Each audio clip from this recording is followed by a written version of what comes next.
Water demand 135 से 225। Second, industrial water demand हमारी कितनी थी? 50 to 450 लीटर पर कैपिटा पर property. Okay, the discharge of each stream is 1100 litre पर minute. ठीक है, डिस्चार्ज क्या है हर स्ट्रीम का? 1100 लीटर पर मिनट है। हेलो एवरीवन, होप आप सभी की प्रिपरेशन काफी अच्छी चल रही होगी, आप सभी हेल्दी होंगे और पूरी कंसंट्रेशन के साथ में अपने एग्जाम्स की प्रिपरेशन में लगे हुए होंगे। सो starting with the new chapter, हम लोगों ने लास्ट लेक्चर में ये पढ़ा कि हमें एनवायरमेंटल इंजीनियरिंग के लिए कैसे उसको पढ़ना है, कैसे स्ट्रेटेजाइज करना है और उसके कौन कौन से पार्ट्स हैं। फिर मैंने रॉ वाटर इंजीनियरिंग के कुछ पार्ट्स को आपको बताया कि रॉ वाटर इंजीनियरिंग में सोर्स, फिर पंप एंड कैनाल, फिर वाटर ट्रीटमेंट प्रोसेस, फिर उसके बाद में कुछ और पार्ट जो सर्विस रिजर्वायर और डिस्ट्रीब्यूशन सिस्टम, ये बेसिकली होते हैं एलिमेंट्स और इनकी थोड़ी थोड़ी वर्किंग मैंने आपको समझाई। इनको डिटेल में हम लोग आगे पढ़ने वाले हैं। So now we are going to start our topic. Before that, I am Deependra Shukla.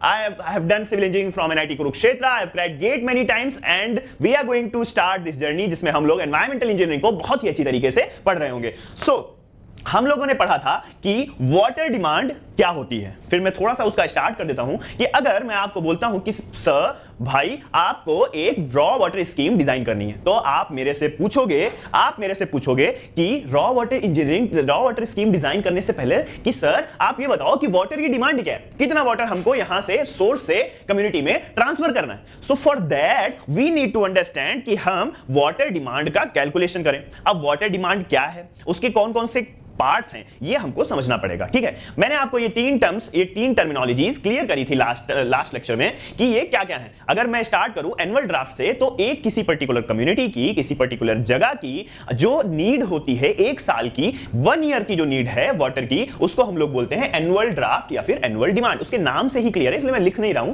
क्योंकि एनुअल डिमांड मतलब एनुअली हमें कितने वाटर की रिक्वायरमेंट है, जो कि वी में होगी, लीटर में। Okay, then The second thing is कि एनुअल एवरेज डेली डिमांड, ये भी मैंने आपको लास्ट में बताया था कि अगर हम लोग एक दिन में एनुअल एवरेज डेली डिमांड, एक दिन में हम ये पता करें कि कितनी जरूरत है, एक दिन में कितनी जरूरत है पानी की, तो अगर हम टोटल वॉल्यूम को जो साल भर में लगता है उसको 365 से डिवाइड कर दें, तो लीटर पर डे की हमारी डिमांड निकल करके आ जाएगी। मतलब इतने लीटर वाटर हमें चाहिए एक दिन में अपनी सारी जरूरतों को फुलफिल करने के लिए। और एवरेज क्यों ले रहे हैं? क्योंकि एनुअली हम लोग उसको पर डे, क्योंकि डिमांड चेंज होती रहती है, तो लेकिन हम लोग उसको एवरेज के टर्म्स में मतलब बताते हैं। तो अगर हम उसको 365 से डिवाइड कर रहे हैं, जो कि नंबर ऑफ डेज है एक एनुअल ईयर में, तो उसमें हम लोग को निकल करके आ जाएगा average demand. Okay, then the third is annual average per capita daily demand. अब हमें यह पता चल गया कि एक साल में कितनी नीड है, फिर हमको यह पता चल गया कि एक दिन में कितनी नीड है। अब हम ये चाहते हैं कि पर पर्सन हमें डेली कितनी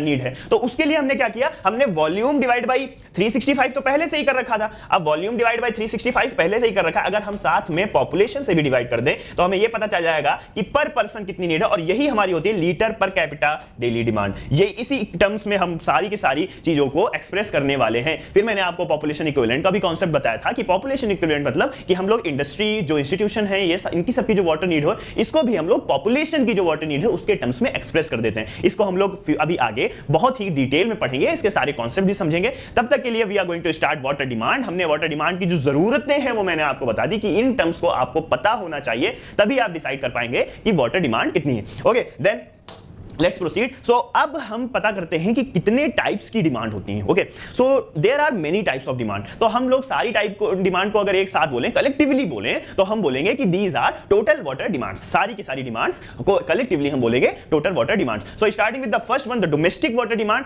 अब ये वो डिमांड है जो हमें अपने डोमेस्टिक काम करने के लिए, डोमेस्टिक मतलब नहाना, कपड़े धोना, खाना बनाना, या और जितने भी गाड़ी धोना, जितने भी अपने काम हैं जो डोमेस्टिक काम है, उनको करने के लिए जो हमें डिमांड की जरूरत होती है, वो हो गई डोमेस्टिक वाटर डिमांड। इसकी एक पूरी टेबल मैंने नेक्स्ट स्लाइड पे रख रखी है, वो एग्जैक्ट वैल्यूज हैं। अगर आप उनको याद करेंगे तो it will be very good, क्योंकि कुछ छोटे छोटे एग्जाम्स में ऐसे इतना ज्यादा डेटा स्पेसिफिक नहीं आता गेट में, लेकिन कुछ एग्जाम्स में पूछ लेता है। अगर आप थोड़ा सा एक बार लुक ले लोगे उसका, तो क्लियर हो जाएगा कि क्या होता है। ओके, अब अगर आप देखें तो this is 50 to 60% of the total demand. अगर हम टोटल अपनी डिमांड देखें, जो टोटल हमारी डिमांड आएगी उसका 50 से 60% ये कंसिस्ट करता है। मतलब 50 से 60% हमें डोमेस्टिक वाटर की नीड ही होती है, डोमेस्टिकली हमें यूज के लिए चाहिए। और दूसरा क्या, इसको अगर हम ओवरऑल काउंट करें तो ये 135 से 225 litre per capita per day के हिसाब से आती है। अगर हम इसको रेंज में लें, जो ऑब्जर्वेशन के हिसाब से आती है, 135 से 225 litre per capita per day ये आता है। तो ये है हमारा डोमेस्टिक वाटर डिमांड कि डोमेस्टिकली हमें कितने पानी की जरूरत है, हम अपने पर्सनल यूजेस के लिए कितना पानी ले लेते हैं, तो आपको देखना होगा कि कितना हाई अमाउंट है ये। सेकंड थिंग, ये हमारी एक टेबल है, अगर आप इसको सही से देखें तो आप इसका स्क्रीनशॉट भी ले सकते हैं, और बाकी मैं आपको ये प्रोवाइड भी कर दूंगा कि इनमें किन चीजों की कौन कौन सी कितनी जरूरत है। अगर आप देखेंगे तो ड्रिंकिंग वाटर की 5 लीटर, आप देखेंगे ये लीटर पर हेड कर लीजिए, पर कैपिटा कर लीजिए, इतनी जरूरत है 5 लीटर, कुकिंग 5, बाथिंग 75, और ये आप वॉशिंग क्लॉथ्स, ये आप अपने हिसाब से देख लीजिए, टोटल अप्रॉक्सीमेट 200 के आसपास निकल करके आ रहा है, जो उसके एवरेज रेंज के बिटवीन में ही है। ओके, देन अब आप देखेंगे तो second type of the demand which comes industrial water demand. Okay, अब इंडस्ट्रियल वाटर डिमांड क्या है? कि हमारी जो इंडस्ट्रीज हैं, हमारी जो डिफरेंट टाइप की इंडस्ट्रीज हैं, sugar cane industry, tanning industry, बहुत टाइप की इंडस्ट्रीज हैं, उन सारी की सारी इंडस्ट्रीज जो उनकी जो वाटर की डिमांड होती है, उनकी जो वाटर की नीड होती है, उस नीड को फुलफिल करने के लिए जो हमें वाटर की रिक्वायरमेंट होती है, that water requirement is termed as the industrial water demand. अब वो किस रेंज में होती है? वो 50 to 450 litre per capita per day. आप ये याद करते चलो, क्यों? क्योंकि जो लास्ट वाली थी डोमेस्टिक कितनी थी? डोमेस्टिक कितनी थी हमारी? ओवरऑल डोमेस्टिक निकल करके आ रही थी 135 to 225 litre per capita per day. अब हमारी इंडस्ट्रियल कितनी निकल करके आ रही है? 50 to 450। आप इसमें एक चीज ध्यान रखिए कि इसमें रेंज जो है, इसमें कितना ज्यादा वेरिएशन है। अब वेरिएशन के कारण से इसका इंपैक्ट भी बहुत ज्यादा होता है। मतलब कहीं जगह पे, किसी जगह पे बहुत ज्यादा इंडस्ट्रीज है, किसी जगह पे कम इंडस्ट्रीज है, तो उसकी वजह से इंडस्ट्रियल वाटर डिमांड का हमारी ओवरऑल जो टोटल वाटर डिमांड होती है, टोटल डिमांड पे इफेक्ट बहुत ज्यादा निकल करके आता है, क्योंकि ये रेंज वेरी बहुत ज्यादा करता है। So this has the maximum effect over total water demand. So अब ये हमारा हो गया industrial water demand. Second is, मैंने इसका भी एक पूरा आपको चार्ट प्रोवाइड कर रखा है, आप इसमें देखें कि सारी की सारी इंडस्ट्रीज के हिसाब से उनके लिख रखे हैं, आप इसका एक स्क्रीनशॉट ले लें और इसको याद रखें। अब पूरा तो याद रखने की जरूरत नहीं है, थोड़ा थोड़ा कुछ आप याद रख सकते हो, ठीक है। The third one is institutional water demand. अब इंस्टीट्यूशनल वाटर डिमांड क्या है? जो हमारे इंस्टीट्यूट्स हैं, जो हमारे स्कूल्स हैं, जो हमारे हॉस्पिटल्स हैं, जो हमारे गवर्नमेंट ऑफिसेज हैं, इस तरह के जो इंस्टीट्यूट्स हैं, मैं इनको इसलिए नहीं लिखा हूं क्योंकि वो नाम से ही क्लियर है, आप नाम से ही समझ सकते हो कि ये किस टाइप की है। तो ये सारी डिमांड्स जो हैं, इन सारे इंस्टीट्यूट्स की जो डिमांड होती है, इनको क्लीनिंग में, इनके लिए जो, तो इसकी जो डिमांड है वो इंस्टीट्यूशनल डिमांड के अंतर्गत आती है, और इसका रेंज कितना है? 20 to 50 litre per capita per day. इतना इसकी रेंज है, 20 to 50 litre per capita per day. अब याद करिए, फिर से याद करिए, डोमेस्टिक में कितनी थी? 135 से 225, इंडस्ट्रियल में कितनी थी? 20 से लेकर 50 से लेकर के 450, और इसमें कितनी है? 20 to 50। ओके, ये तीन हम लोग को आगे बढ़ने याद करते हैं, ठीक है। देन इसका भी मैंने लिख रखा है, आप इसका भी स्क्रीनशॉट ले सकते हो और इसको थोड़ा थोड़ा समझ सकते हो, एक बार इस पे लुक दे सकते हो एग्जाम जाने से पहले। Okay, then water for public use. अब वाटर फॉर पब्लिक यूज क्या है? कि जो हमारे पब्लिकली यूज, मतलब जो हमारी जैसे रोड्स की क्लीनिंग है, या फिर गार्डनिंग है, जो हमारे रोड साइड गार्डन्स होते हैं, या फिर जो इन सब की जो पब्लिक यूज के लिए वाटर यूज होता है, वो हमारा वाटर फॉर पब्लिक यूज के अंडर काउंट होता है। और उसको देखेंगे तो आप वाटर फॉर पब्लिक यूज, और उसकी बेसिकली जो रेंज है फिक्स नहीं होती, लेकिन आप जो निकाल करके हम लोग मानते हैं वो है 10 litre per capita per day. फिर से आप याद करिए, डोमेस्टिक की कितनी थी? 135 से 225, फिर उसके बाद इंडस्ट्रियल की कितनी थी? 50 to 450, देन थर्ड वाला आपका इंस्टीट्यूशनल कितनी थी? 20 to 50, एंड ये हमारा 10 litre per capita per day. एक बार इनको रिकॉल करते रहेंगे तो आपको सिर्फ एक लेंथ में ही, आप एक बार में लेक्चर देखते देखते उसको याद कर लेंगे, और वो बेस्ट थिंग है। एक बार लेक्चर देखते हुए याद कर लीजिए, एक बार रिकॉल कर लीजिए, और चीजें आपको याद हो जाएंगी। सो ये हमारा हो गया वाटर फॉर पब्लिक यूज। अब जो लास्ट डिमांड है, ये हमारी कह सकते हैं आप मोस्ट इंपॉर्टेंट डिमांड भी है, तो ये इसको बोलते हैं फायर डिमांड। अब फायर डिमांड का क्या यूज है? देखिए, अगर अचानक से कहीं भी अचानक से हमारा आग लग गई, अगर किसी शहर में अचानक से आग लग गई, तो उस आग को बुझाने के लिए जो पानी की रिक्वायरमेंट हमें होगी, उस पानी की रिक्वायरमेंट को हम लोग फायर डिमांड से डिनोट करते हैं। मतलब कि अगर किसी अचानक से कहीं पे अगर फायर लग रही है शहर के अंदर, तो उसके लिए हम लोग अपने वाटर सिस्टम को इस तरह से डिजाइन करते हैं कि उस रिक्वायर्ड डिमांड को फुलफिल किया जा सके। अब एक इक्विपमेंट भी हम लोग यूज करते हैं, उस इक्विपमेंट का नाम पता करने से पहले हम ये जान लेते हैं कि fire demand 1 litre per capita per day decide होती है। अब हम पांचों डिमांड को याद कर सकते हैं। पहला, डोमेस्टिक वाटर डिमांड, जल्दी से बताइए क्या था? डोमेस्टिक वाटर डिमांड 135 से 225। सेकंड, इंडस्ट्रियल वाटर डिमांड हमारी कितनी थी? 50 to 450 litre per capita per day. Institutional कितनी थी? 20 to 50 litre per capita per day. उसके बाद में water for public use 10 litre per capita per day. And the fifth one is fire demand कितनी होती है? 1 litre per capita per day. अब आपको ये सारी, इसको एक टेबल बनाइए और इसको याद रखिए, क्योंकि यही मैक्स टू मैक्स आ सकता है। सो ओवरऑल जो हमारी डिमांड निकल करके आती है, उसकी range 335 litre per capita per day के आसपास होती है। This is our total demand. Okay, then fire demand 1 litre per capita per day. अब इसको कैसे यूज करते हैं, तो एक हमारा इक्विपमेंट होता है, उसको बोलते हैं फायर हाइड्रेंट। नेक्स्ट स्लाइड में उसकी फोटो है। तो फायर हाइड्रेंट में बेसिकली 3 नोजल्स होते हैं, और वो 3 नोजल्स किस लिए होते हैं कि हमारा ये स्टैंडर्ड है कि अगर किसी एक प्रॉपर्टी में आग लग गई है, किसी एक प्रॉपर्टी में फायर बर्न आउट हो गया है, देन हम लोग 3 नोजल्स के थ्रू फायर एक्सटिंग्विशिंग का काम करेंगे, फायर को बुझाएंगे। एक नोजल जो है हमारी मेन प्रॉपर्टी पर जाएगा जिसमें हमें पानी, जिसमें आग लगी हुई है, बाकी के 2 नोजल्स आसपास की एडजेसेंट प्रॉपर्टीज पे जाएंगे जिसमें उनमें आग लगने के खतरे को खत्म किया जा सके। तो दिस इज आवर स्टैंडर्ड्स। इसलिए फायर हाइड्रेंट्स में 3 नोजल होते हैं और उसके डिस्चार्ज भी तय होता है कि पर नोजल से 1100 लीटर पर मिनट के हिसाब से डिस्चार्ज होना चाहिए। तो अब मैंने 3 इसमें वो बना रखे हैं। अब this is our fire hydrant, this is our hydrant. तो अब इसका क्या है, this 1 nozzle, second nozzle and third nozzle. तो ये 3 नोजल हैं और इन 3 नोजल्स की मदद से आप देखेंगे 1100 लीटर पर कैपिटा 1100 लीटर पर मिनट के हिसाब से डिस्चार्ज पर नोजल से होना चाहिए। अब इस डिस्चार्ज के लिए हेड कितना मेंटेन होना चाहिए, 12 से 15 मीटर का, और जो इसका टाइमिंग है कि कितने टाइम के लिए बेसिकली ये ओवरऑल ये इतना डिस्चार्ज अवेलेबल होना चाहिए, वो है 4 से 5 घंटे के लिए, एटलीस्ट 4 से 5 घंटे के लिए ये डिस्चार्ज का लेवल इतने हेड के साथ में अवेलेबल होना चाहिए कि अगर फायर ब्रेकआउट हो रही है शहर में तो हम उसको बुझा सके। So this is our fire hydrant. मैंने आपको इसकी वर्किंग बताई और उसमें कितना डिस्चार्ज अवेलेबल होना चाहिए वो आप देख सकते हैं, ठीक है।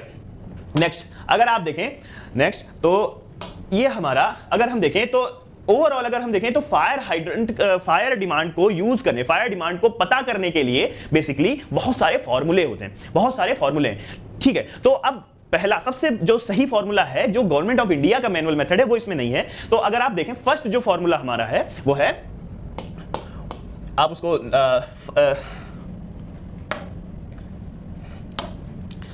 वो है GOI manual method, government of India manual method. Okay, so वो क्या है,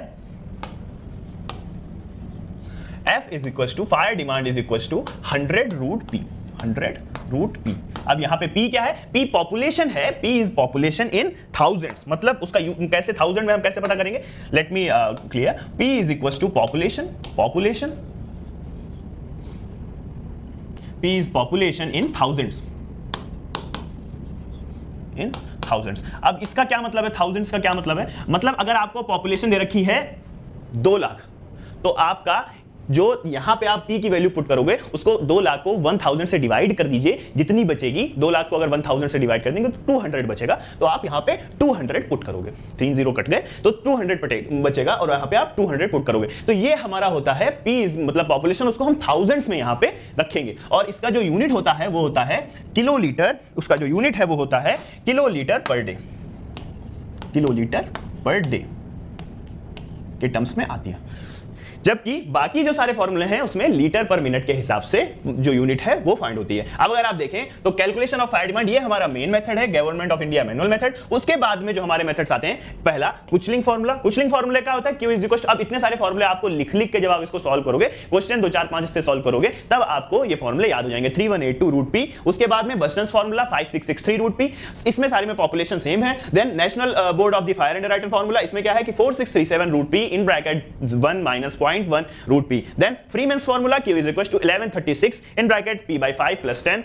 Okay, then and F क्या है यहाँ पे, F is equal to 2.8 root p. So ये ओवरऑल समझने का बात है कि इसमें कौन कौन से फॉर्मूले कहाँ पे कैसे यूज हो रहे हैं। तो अगर आपको ये सारे फॉर्मूले आप कंप्लीटली तो याद नहीं कर सकते, अगर आप इसको सॉल्व करोगे, थोड़ा धीरे धीरे समझोगे तो ये फॉर्मूले बड़ी ही इजीली आपको याद हो जाएंगे। ओके, सो ये है आपके फायर डिमांड कैलकुलेट करने के तरीके। अब एक क्वेश्चन सॉल्व कर लेते हैं तो आपको क्लियर हो जाएगा कि फायर डिमांड को एक्चुअली कैसे समझते हैं। सो अगर आप ये क्वेश्चन पढ़ें, एक क्वेश्चन आप खुद पढ़ें एक बार, जिसमें आपको समझ में आए कि इसमें लिखा क्या हुआ है। क्वेश्चन को समझना बहुत जरूरी है। इन अ फायर ब्रेकआउट, एक फायर ब्रेकआउट हो रही है, 3 जेट स्ट्रीम, 3 जेट की स्ट्रीम, ठीक है, जो इंपॉर्टेंट पॉइंट है उसको लिखें। 3 jet streams are simultaneously thrown from each hydrant. Okay, then जितने भी हाइड्रेंट्स हैं उसमें 3 जेट स्ट्रीम्स थ्रो हो रही हैं, one on the burning property and one each on the either side of the burning property. Okay, the discharge of each stream is 1100 litre पर minute. ठीक है, डिस्चार्ज क्या है हर स्ट्रीम का, 1100 लीटर पर मिनट है। If the population of the city की population 50 lakh है